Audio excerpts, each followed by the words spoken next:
You tried to install an app on Windows 11, but it shows this app has been blocked for your protection, or an administrator has blocked you from running this app.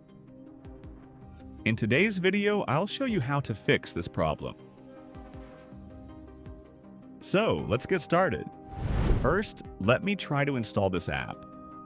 As you can see, it shows this app has been blocked for your protection. Now, press the Windows key.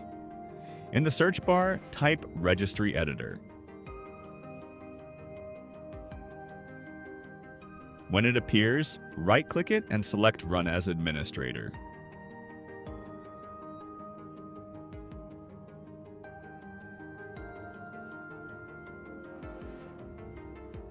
Now open HKEY Local Machine, then open Software. Under Software, scroll down to Microsoft and open it.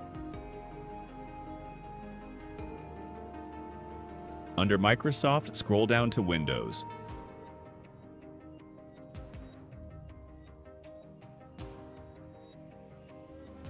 Under Windows, open Current Version.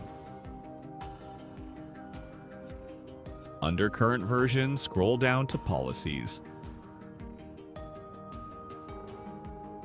Under Policies, click on System.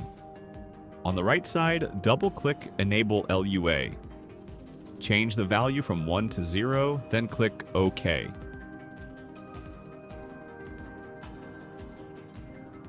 After that, close the window and restart your PC. Restarting is important because Windows needs to reload the user account control settings. The registry change won't take effect until your computer restarts. After your PC restarts, try installing the application again. As you can see, the app now installs normally without showing, "This app has been blocked for your protection." And that's it. I hope this tutorial helped you solve the problem. If it did, please like this video, subscribe to All PC Geek, and turn on the notification bell so you never miss future Windows 11 tutorials, troubleshooting guides, optimization tips, and software fixes. If you have any questions, leave them in the comments below and I'll be happy to help. Thanks for watching, and I'll see you in the next video.